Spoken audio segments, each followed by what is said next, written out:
ছোটবেলায় যখন স্কুলে যেতাম গরম ভাতের সাথে ঘি আর আলু সেদ্ধ মাখা জাস্ট অমৃত লাগতো, তাই না? আর ঘিটা যদি হয় বাড়ির তৈরি খাঁটি ঘি তাহলে তো আর কথাই নেই। আজকে আমি তোমাদের সাথে সেই খাঁটি ঘিয়ের রেসিপি শেয়ার করব। নমস্কার বন্ধুরা, তুলিস ওয়ার্ল্ডের আরও একটি ভিডিওতে তোমাদের সবাইকে স্বাগত। আশা করি তোমরা সবাই খুব ভালো আছো। ঈশ্বরের আশীর্বাদে আমিও খুব ভালো আছি। তোমাদের অনেক অনেক ধন্যবাদ যারা আমার চ্যানেলটাকে সাবস্ক্রাইব করেছো, আর যারা করোনি তারা অবশ্যই তাড়াতাড়ি সাবস্ক্রাইব করে নাও নতুন নতুন ভিডিওর আপডেট পাওয়ার জন্য। আজকের রেসিপিটা তোমাদের কেমন লাগলো সেটা অবশ্যই কমেন্ট করে জানিও, আর তোমার বন্ধু বান্ধব বা ফ্যামিলিদের সাথে শেয়ার করতে একদম ভুলো না। ভিডিওতে একটা লাইক করে দিও। তাহলে চলো দেখে নেওয়া যাক এই খাঁটি ঘি কিভাবে আমি বাড়িতেই অতি সহজে তৈরি করে নিই।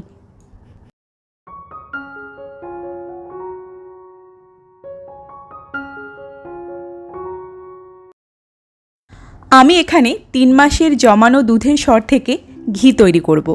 দেখো এখানে 3টে পাত্রে আমার জমানো সর রয়েছে।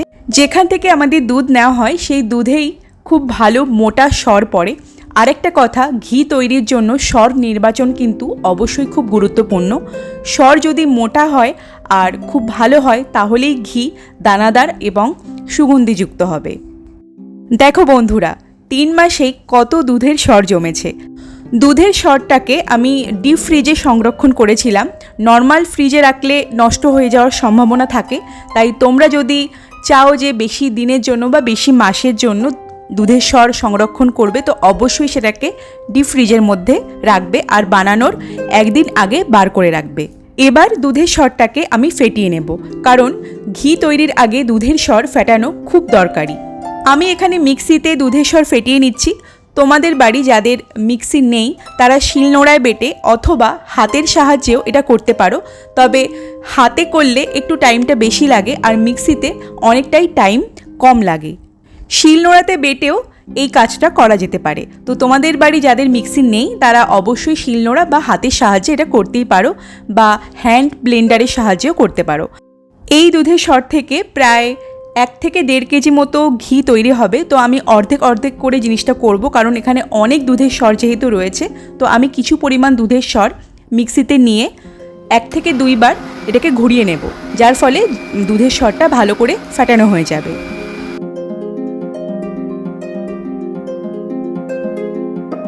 আমি 2 বার মিক্সিটা ঘুরিয়ে নিয়েছি আর দেখো একটা ক্রিমি টেক্সচার এসছে, তার মানে দুধের সরটা ভালো করে এখানে ফাটানো হয়ে গেছে। এবার আমি এর মধ্যে দিয়ে দেব একদম ঠান্ডা জল। ঠান্ডা জল ব্যবহার না করলে কিন্তু মাখন ভালো করে উঠবে না। তোমরা চেষ্টা করবে অবশ্যই ঠান্ডা জল ব্যবহার করার, কারণ এখন যেহেতু গরম পড়েছে ওই জন্য বাইরে ট্যাঙ্কির জল বা কলের জল ব্যবহার না করাই ভালো, এতে অনেকটাই টাইম লাগবে মাখন উঠতে। সুতরাং চেষ্টা করবে যে ফ্রিজের জল ব্যবহার করার। শীতকালে মাখন তোলা অবশ্য অনেক সহজ, কারণ তখন এমনিও জল ঠান্ডা থাকে। গরমকালে অবশ্যই ফ্রিজের জল ব্যবহার করা অতি আবশ্যক। আমি এখানে 2 গ্লাস মতো ঠান্ডা জল ব্যবহার করে আবার এটাকে ঘুরিয়ে নিচ্ছি যতক্ষণ না পর্যন্ত মাখনটা উঠে আসছে। আমার এখানে টাইম লেগেছে অন্তত পক্ষে 5 মিনিট। 5 মিনিট পর আমার মাখনটা উঠেছে। অনেকের কম সময় লাগতে পারে, আবার অনেকের একটু এর থেকে বেশি সময় লাগতে পারে।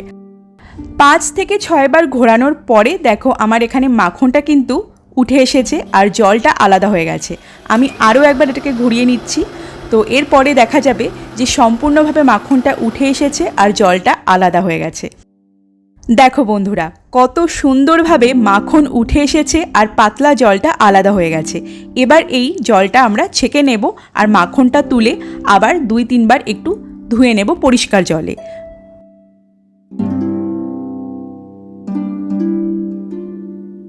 মাখন আলাদা হয়ে যাওয়ার পর এই যে তরল জিনিসটা তোমরা দেখছো, এটাকে তোমরা ঘোল হিসেবেও খেতে পারো। গরমে শরীর একদম ঠান্ডা রাখে, আর এটাকে তোমরা রুটি লুচি বানানোর সময় আটার সাথে মেখেও ব্যবহার করতে পারো। এতে রুটি বা লুচি বা পরোটা খুব নরম হয়। তো আমি জলটা ফেলে দিয়ে আবারও 2-3 বার একটু ধুয়ে নিচ্ছি যতক্ষণ না পর্যন্ত একটু পরিষ্কার জল বেরোয়। তো 2-3 বার ধোয়ার পরে আমার এখানে পরিষ্কার জল মোটামুটি বেরিয়ে গেছে। তো আমি মাখনটা আলাদা করে নিচ্ছি, আর বাদবাকি যে দুধের সর সেখান থেকেও আমি মাখনটা আলাদা করে নেব।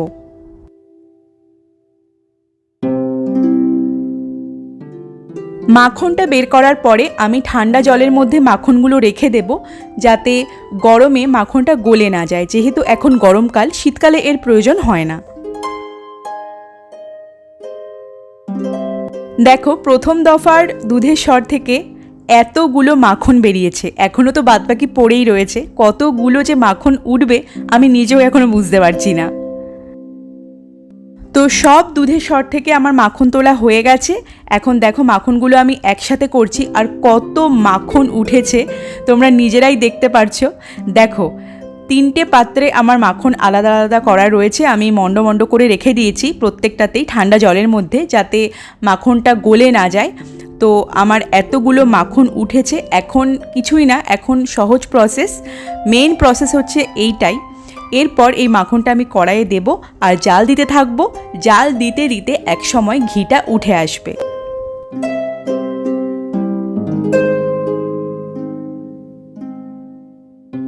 তোমরা চাইলে কিন্তু এখান থেকে আলাদা করে একটুখানি বাটার, এটা তো মাখন, তো আলাদা করে এয়ারটাইট কন্টেনারে এই মাখন তুলে সংরক্ষণ করতে পারো। এই বাটার বা মাখন তোমরা পাউরুটির সাথে সকালে ব্রেকফাস্ট হিসেবে খেতে পারো। তো অতি সহজেই কিন্তু এখান থেকে বাটারও তোমরা আলাদা করে রাখতে পারো। তো এখন আমি এই বাটার বা মাখনকে একসাথে করে নিচ্ছি। আমার কড়াইতে দিতে যাতে সুবিধা হয়, আমি এই ঠান্ডা জল থেকে এক এক করে মণ্ডগুলো আরেকটা পাত্রে ট্রান্সফার করে নিচ্ছি। এখন একদম লো আঁচের ওপরে কড়াই রেখে কড়াইয়ের মধ্যে একে একে আমি মাখনের মণ্ডগুলো দিয়ে দিচ্ছি।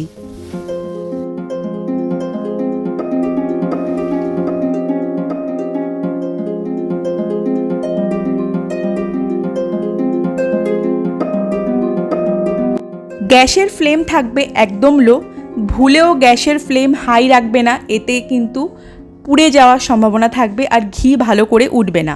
সুতরাং একদম মিডিয়াম আঁচে বা একদম লো আঁচে রেখে দেবে। আমার মতে একদম লো আঁচে রেখে দেওয়াই ভালো, যত আস্তে আস্তে হবে জিনিসটা তত এর স্বাদ ভালো হবে। একদম লো আঁচে মাখন বা বাটার জাল হতে হতে আস্তে আস্তে দেখো রং পরিবর্তন হচ্ছে, আর এই সাদা অংশগুলো আস্তে আস্তে আলাদা হয়ে যাচ্ছে। এই সাদা অংশগুলো জাল দিতে দিতে যখন কালচে আকার ধারণ করবে, তখনই বুঝতে হবে যে ঘি আমার আস্তে আস্তে তৈরির দিকে যাচ্ছে।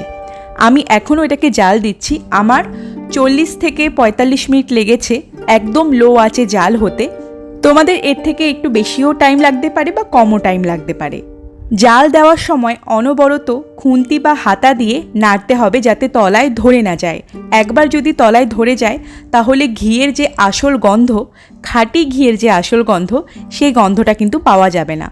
সুতরাং এই দিকটাই খুব ভালো করে লক্ষ্য রাখতে হবে যাতে তলায় ধরে না যায়।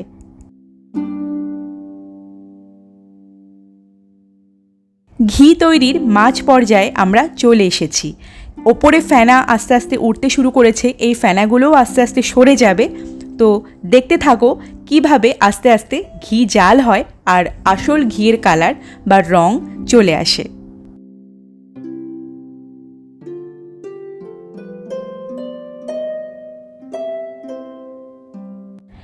এখনও ঘি জাল হচ্ছে আর ফেনাটাও আস্তে আস্তে সরে যাচ্ছে। আর দেখো যে সাদা অংশগুলো, সেগুলো একটু কিন্তু কালচে আকার ধারণ করেছে। তার মানে আমরা 80% ঘি তৈরির কাছাকাছি চলে এসেছি। দেখো ফেনাগুলো আর একটু বুদবুদি টাইপের উঠছে। তো এখন বুঝতে হবে যে ঘি তৈরির শেষ পর্যায়ে চলে এসেছি। আর আমাদের কিন্তু এখনও অনবরত খুন্তি দিয়ে নাড়তে হবে যাতে তলায় ধরে না যায় কোনো রকমে। আমি হাতা দিয়ে একটু দেখিয়েও দিচ্ছি। এই দেখো ঘি অলরেডি কিন্তু আলাদা হয়ে গেছে, এখনও একটু জাল দেওয়ার বাকি, কারণ একটা সময় এসে বোঝা যায় যে ঘি একদম তৈরি। একটা ঘিয়ের সুগন্ধ বা খাঁটি গাওয়া ঘিয়ের যে একটা গন্ধ হয়, সেই গন্ধটা সারা ঘরে যখন ম করবে তখন বুঝতে হবে ঘি একদম রেডি। নিচের সাদা অংশগুলো যে আলাদা হচ্ছিল সেগুলো অনেকটাই কালচে আকার ধারণ করে নিয়েছে, আর ঘি পুরোপুরি দেখো এখন বোঝা যাচ্ছে। আর এই মুহূর্তে আমি গ্যাসের ফ্লেম অফ করে দেব আমাদের ঘি একদম রেডি। এখন আমি এটাকে ছেঁকে নেব যাতে ওই কালচে আকারে যে খাঁকড়িগুলো সেগুলো আলাদা হয়ে যায় আর ঘিটা আলাদা হয়ে যায়। তো আমি একটা পাত্রে ঘি আলাদা করে নিচ্ছি। এখানে প্রায় 1.5 কিলো মতন ঘি হয়েছে। আমি ঠিক মাপটা বুঝতে পারছি না, আমি চোখের আন্দাজে বললাম যে 1.5 কিলো মতন হয়েছে। তো আমি একটা পাত্রে এখন আলাদা করে ঠান্ডা করে তারপর কাচের বোতলে এটাকে ট্রান্সফার করব। কারণ এখন গরম আছে, এখন যদি কাচের বোতলে ট্রান্সফার করি তাহলে ফেটে যাওয়ার সম্ভাবনা থাকবে। তাই আমি এটাকে ঠান্ডা করে এরপর কাচের বোতলে এটাকে সংরক্ষণ করব। তোমরা চেষ্টা করবে অবশ্যই কাচের বোতলেই সংরক্ষণ করার, কারণ এতে অনেক দিন পর্যন্ত ঘি ভালো থাকে। প্লাস্টিকে একটা ছাতকুড়ো পড়ে যায় বা একটু গন্ধ গন্ধ হয়ে যায়। যতটা ঘি তৈরি হয়েছে তার মধ্যে কিছুটা ঘি আমি 500 মতন ধরে এরকম একটা কন্টেনারে, কাঁচের কন্টেনারে ভরে নিয়েছি, আর বাদবাকি ঘি আমি আরেকটা কন্টেনারে ভরে নিচ্ছি। দেখো এখানে আমার আগেই তৈরি করা একটা ঘিয়ের কন্টেনার ছিল, সেটা অর্ধেক খালি হয়েছিল, তো আমি বাকি অর্ধেক এখানে ঢেলে দিয়েছি। আমার এরকম আরেকটা 500 ঘিয়ের কন্টেনার রয়েছে, সেটাও তোমাদেরকে দেখিয়ে দিচ্ছি। এটা আগে তৈরি করা। আবার আরেকটা কন্টেনারও আছে, সেটা 1 কিলো।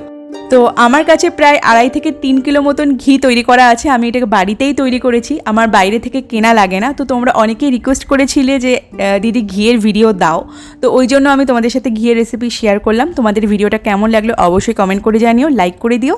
আর দেখা হচ্ছে নতুন কোনো ভিডিও নিয়ে খুব তাড়াতাড়ি। ততদিন পর্যন্ত ভালো থেকো, সুস্থ থেকো।